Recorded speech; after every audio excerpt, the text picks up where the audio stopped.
Positioning the patient, really important. So, head tilt, chin lift.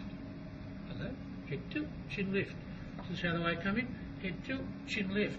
Cervical spine injury, my God. Jaw thrust. Jaw thrust. Don't move the neck at all. Jaw thrust. You need to intubate. Collar comes off, somebody sitting on the side, inline immobilisation. Or you can sit up the front. Really easy. Actually, bag valve masking him as much as I can. I'll use this one. Now, I usually, if I'm doing this in a semi-conscious patient or pretty unconscious, I get somebody to do the Selleck manoeuvre, so a little bit of pressure there, and it's at the cricoid. The whole idea of that is to stop any gastric dilatation causing regurgitation to come back into the lungs. Okay, so I'm oxygenating the patient. I then ask for drugs. The intubation, head tilt again. You go from your right to the left to sweep the tongue out of the way, and this is what you need to do. When you sweep it, you then pull in the direction of the handle. This is what people want to do. Tilt it. Tilting breaks these teeth, okay, and they can get into your airway. What you will then do is you will have this prepared by your assistant.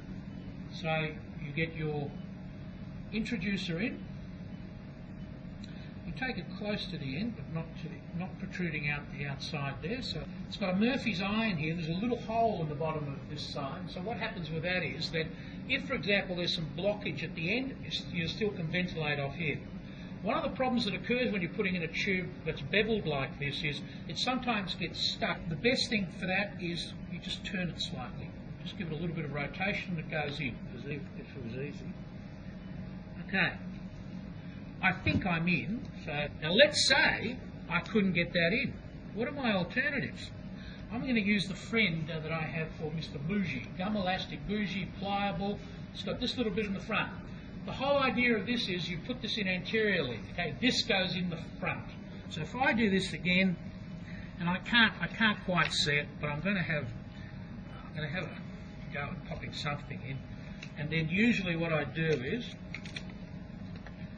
John, can you feed this? I usually keep the laryngoscope in because I have a second person. Can you feed that over for me? Now let me take it in. Let me put it in. Okay, pull that out.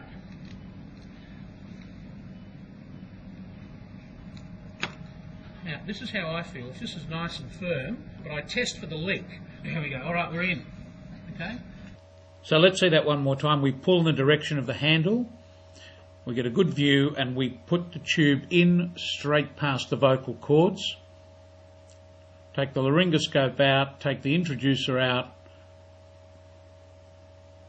inflate the cuff, and you want to keep the cuff nice and the balloon nice and firm. Attach the bag, and you can see the chest moving there.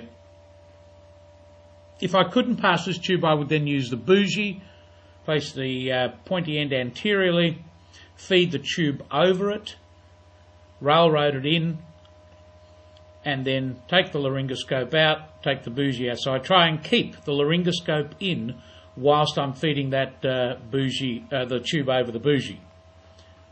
And once again, the tube is in.